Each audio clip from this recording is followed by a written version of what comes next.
Hello and good evening, our beloved viewers. You are watching on Live RTD channel. Welcome to this English news edition. Here are the top stories.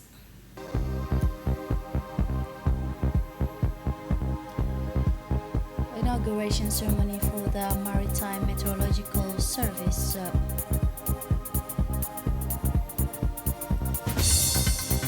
For the international scene, interim agreement between Washington and Tehran. Those were the headlines. Thanks for joining us in our newsroom. The Prime Minister received a Mauritanian Minister of Livestock carrying message from the Mauritanian President. The Prime Minister Abdulkader Kamel Mohammed received a high-level Mauritanian delegation headed by the Minister of Livestock of the Islamic Republic of Mauritania at the Prime Minister's office in the ministerial complex this morning, Wednesday. This Mauritanian delegation carried a message from the President of the Republic of Mauritania, Mr. Mohamed Ould Sheikh, addressed to the President of the Republic, His Excellency Ismail Margili. The discussion highlighted the distinguished fraternal relation between the two countries, as well as a number of issues of common interest at the regional and African level, including challenges related to food security, sustainable development, and the strengthening of South-South cooperation. And also from this morning at the People's Palace, the Secretary General of the Ministry's, the Prime Minister's office, Naguib Abdullah Mohamed Kamil, shared a meeting of the Secretary of State, Secretary General of the General Administration. The meeting were focused on implementing the recently adopted presidential and government directive. The discussion centered on 5 strategy priorities selected by the government, as well as developing a sectoral action plan to translate these priorities into tangible results that benefit citizens. To enhance administrative coordination, monitor reform, and ensure the smooth flow of information to the relevant ministerial groups, the meeting agreed on the principle of appointing Secretary General responsible for each of the 5 government priorities. This will ensure the technical coordination among ministries and monitor the implementation of the select action.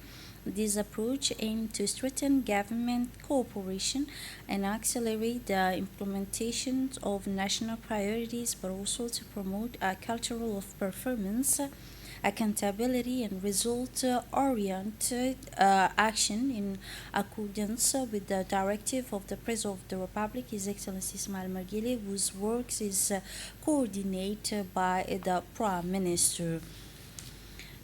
The Secretary General of the Prime Minister's office, Naguib Abdullah Mohamed Kamil, emphasized the importance of strengthening coordination and accelerating the implementation of government priorities during a meeting of the Secretaries General of Public Administration.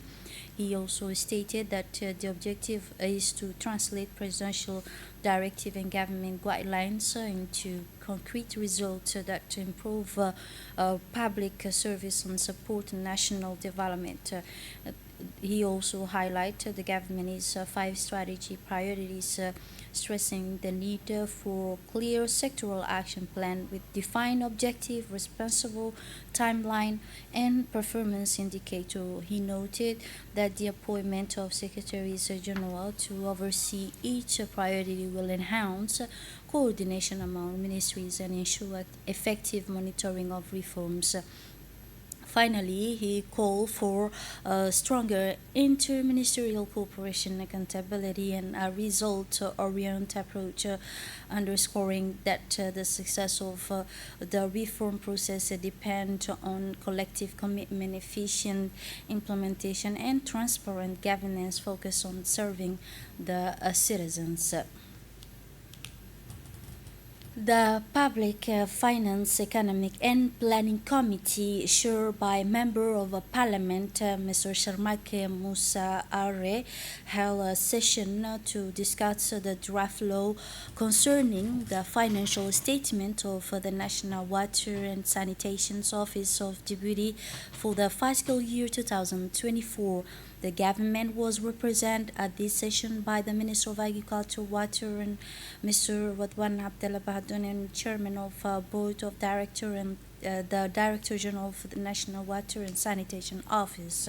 Following the discussion, the Finance, Public, Economic and Planning Committee issues a positive opinion on the draft law, which was referred to the next plenary session for adoption. The Finance, Public, Economic and Planning Committee, chaired by Member Parliament Sharmake, held this meeting to discuss the draft law concerning the approval of financial statement of national laboratory, but also for food analysis, LANA, for fiscal year 2024.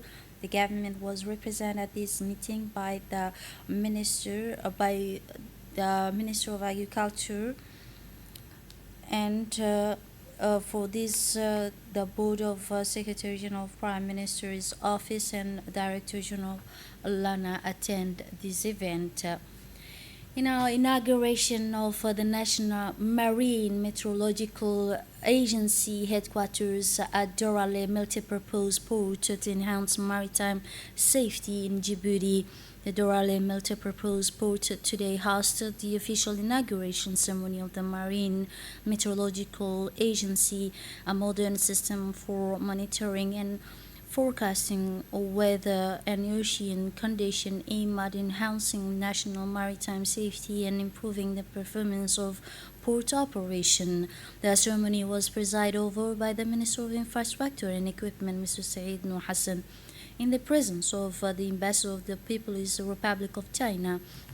A credit to Djibouti, but also the acting UN resident coordinator, the director of First Institute of Ocean, the executive secretary of Disaster Risk Management Department.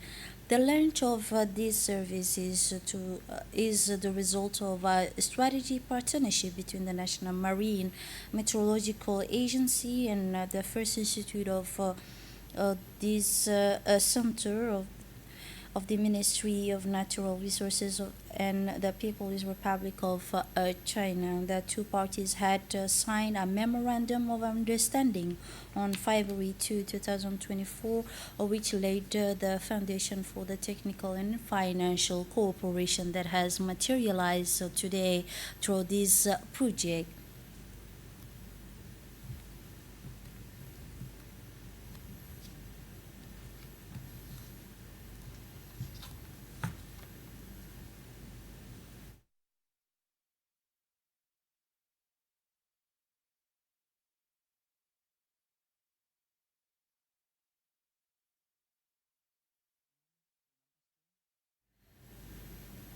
In his remark, the Director General of the Marine Meteorological Agency, for his part, thanks to the modern marine and ocean equipment installed within the Dorale port of Djibouti, now possess a sophisticated system capable of providing, he said, accurate forecasts of wind speed and direction, the wave height, sea currents, and also sea level, in addition to the various natural phenomena that may affect maritime activities and port operation, he concluded.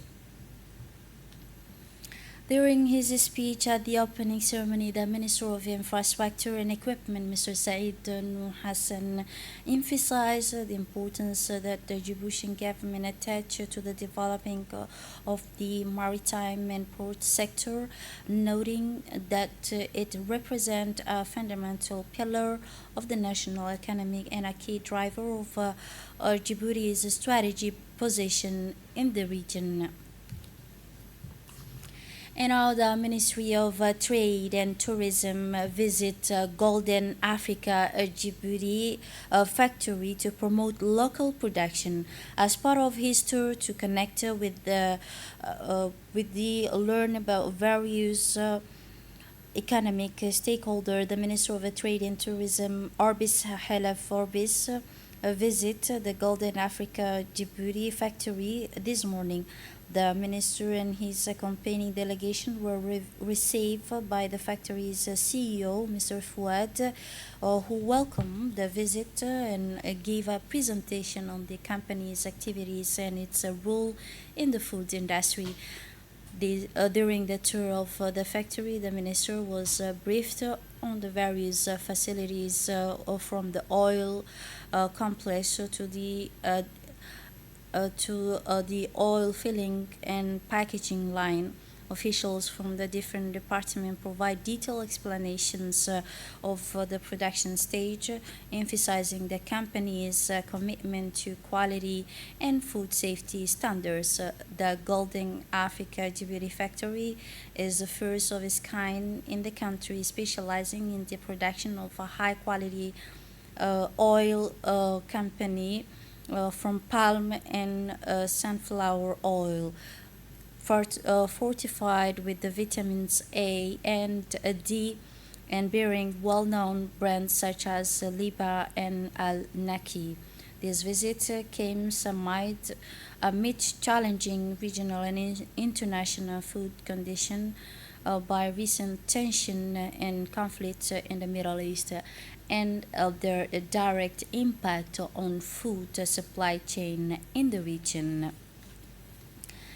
The special envoy of the Intergovernmental Authorities on Development, known as IGAD, to South Sudan, Ambassador Musa Jama Ali, accompanied by the IGAD Chief of Mission to South Sudan, met today in Juba with Salva Kiir, President of the Republic of South Sudan. During this meeting, the special envoy conveyed the greeting and best wishes of the Executive Secretary of IGAD, Mr. Workene, and the current chairperson of IGAD, is the President of the Republic, His Excellency Ismail Margili.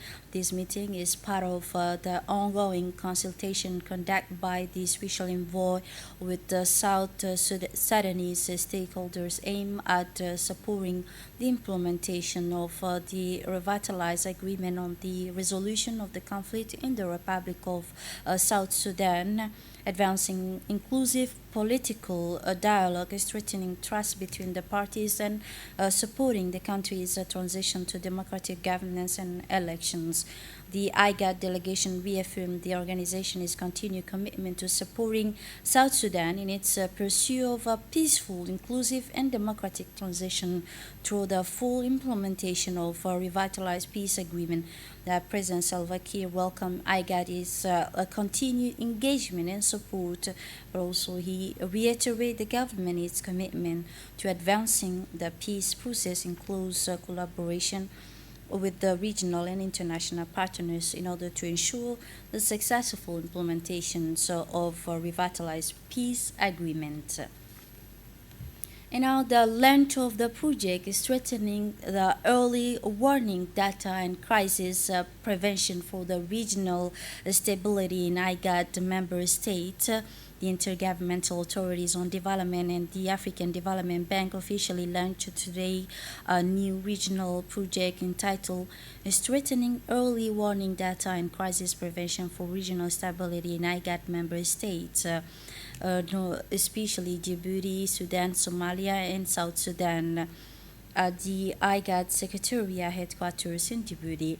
The launch of this project marks a significant milestone in the partnership between IGAD and the African Development Bank, aimed at strengthening the region's capacity to anticipate emerging risks associated with the fragility, prevent crisis, and respond more effectively to them. The launch ceremony was chaired by the Assistant Executive Secretary for the Intergovernmental Authorities on Development, Mr. Mohamed Abdi, and the Director of a Transition Coordination Office at the African Development Bank, in the presence of several officials and technical experts from the both institutions.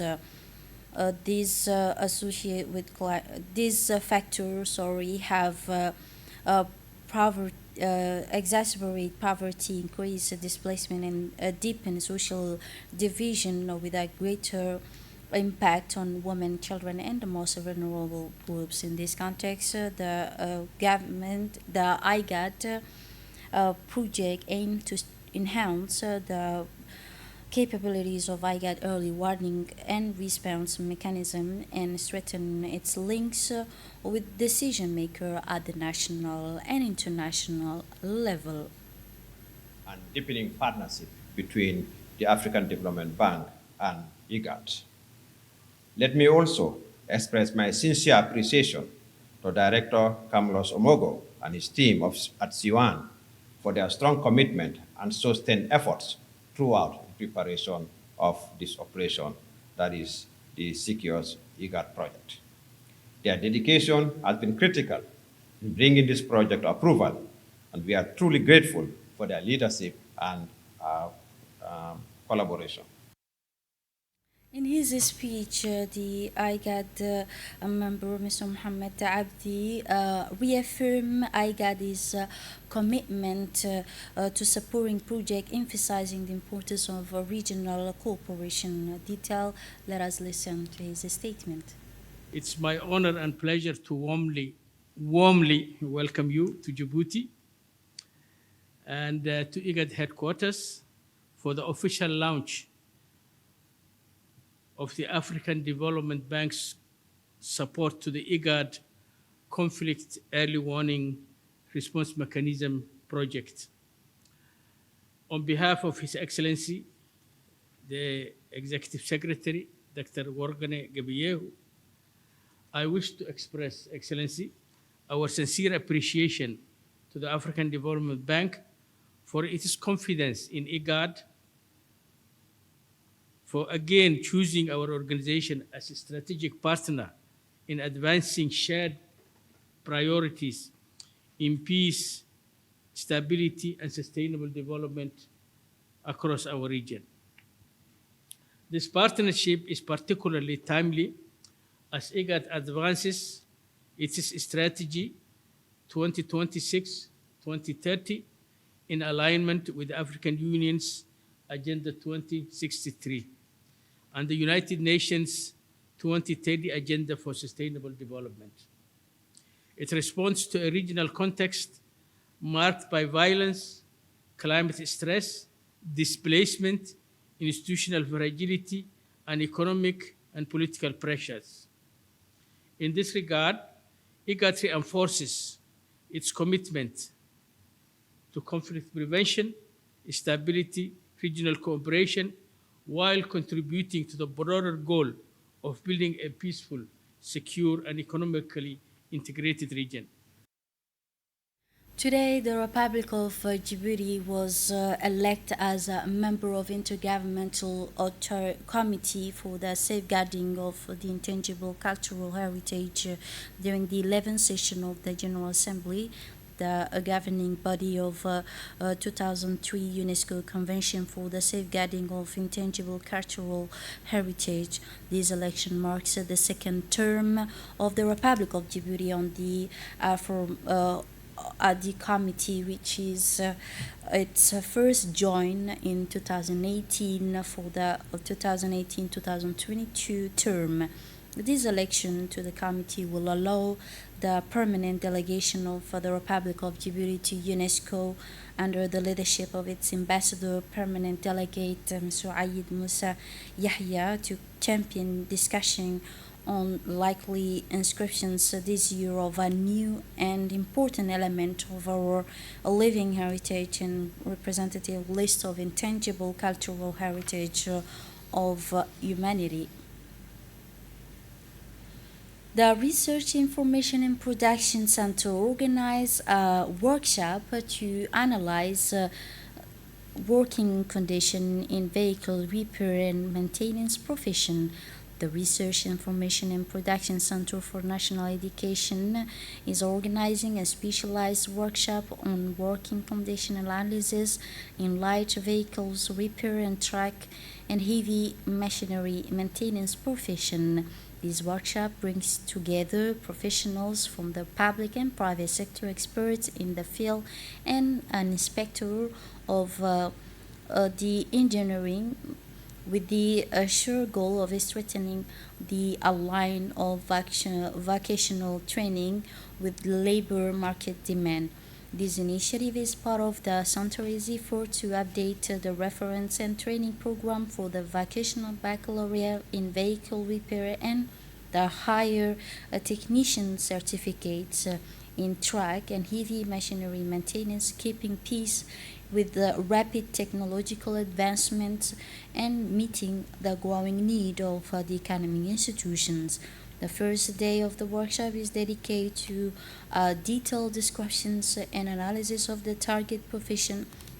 The participant will examine professional activities, tasks, and level of responsibility, as well as the technological transformation occurring in the sector, particularly in the embodied electronic smart connected system and also advanced diagnostic technologies.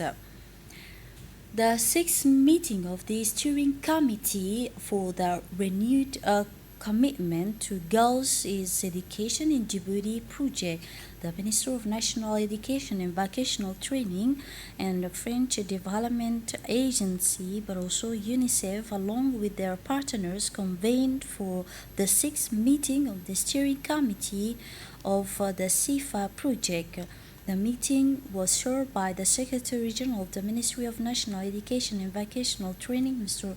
Mohamed Abdullah Mahyoub, in the presence of the Director of the AFD in Djibouti and also the UNICEF representative accredited in Djibouti. This meeting reaffirmed the three institutions' shared commitment to advancing girls' education and empowerment and empowering them in order to benefit them, the most vulnerable children and youth. The discussion were focused on monitoring project implementation, evaluating progress, and identifying future direction within a framework on enhanced cooperation. The CIFA project supporting girls' education and empowerment is based on a comprehensive approach.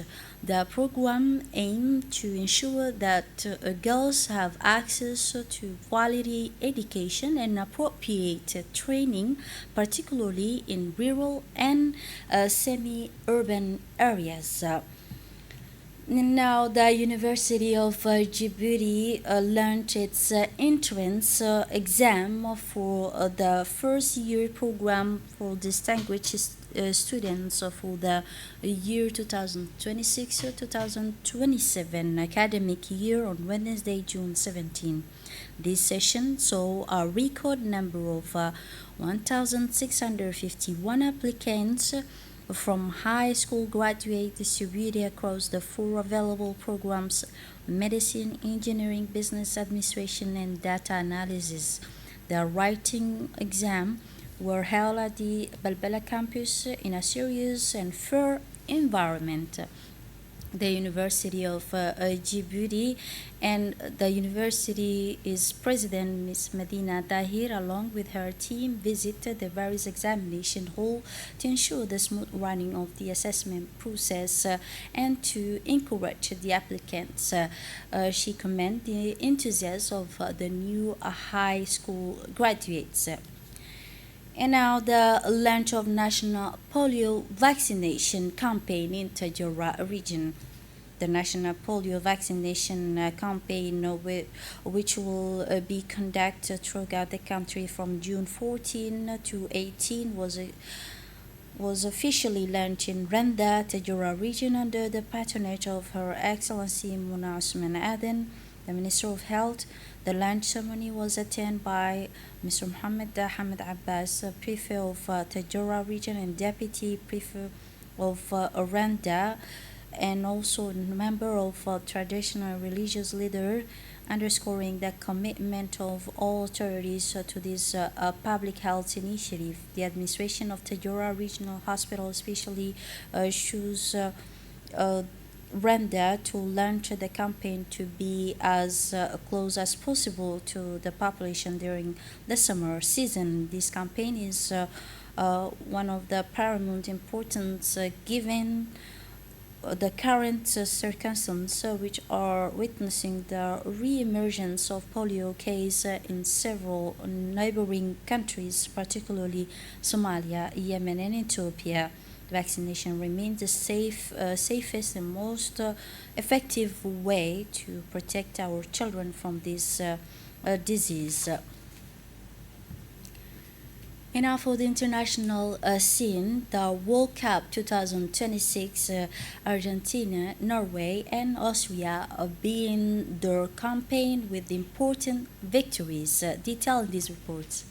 The 2026 World Cup delivered a nation packed day with several memorable group stage matches. Argentina, Norway, and Austria all secure important victories, boosting their chance of advancing to next round. Argentina made a strong start, comparable, defeating Algeria through 3-0, 3-0, dominating the match from the opening minute. The Albiceleste displayed their technical and tactical superiority to seize control of the game. Thanks to the innovative attack and solid defense, the Argentinians secured a convincing win, putting them in Liverpool position in the group. Meanwhile, Norway dominated Iraq for 1-2 Scandinavians, quickly imposed their rhythm with their attacking prowess and clinical vision. Despite Iraq's effort to get back into the game, Norway maintained their lead and ultimately secured a convincing victory, earning 3 available points. And a large crowd flocked to the main venue of the city, including a Gold Stadium, King Fahad Sport Complex, and a various community development center, all of which were equipped to welcome fans in a friendly and safe environment. From the early morning hours, these venues were packed to capacity, confirming the public's enthusiasm for watching sporting events outdoors and the growing popularity of this community initiative. This step is perfectly aligned with the General Secretary of Sports is a policy which aims to provide everyone with the opportunity to attend a sporting event and offer space for young people to express their opinion and participate in diverse sporting activities. And for the international scene, United States and Iran interim agreement paved the way for ending the war and resuming Iranian oil export. Detail with our colleague Hinde Ibrahim. New details have emerged regarding the interim agreement reached between the United States and Iran to end the conflict that has been shaking the Middle East for several months. Presented as a major step toward regional de-escalation, this agreement includes both nuclear commitment from Tehran and significant easing of U.S. concessions. U.S. President Donald Trump stated that the agreement will guarantee that Iran could not acquire nuclear weapons while also paving the way for further negotiations aimed at establishing a more comprehensive agreement in the coming weeks. According to a U.S. official, the memorandum offers the understanding provides a professional framework for extending the ceasefire and restoring stability to the region. This is it for this edition. Thanks for watching and have a wonderful evening.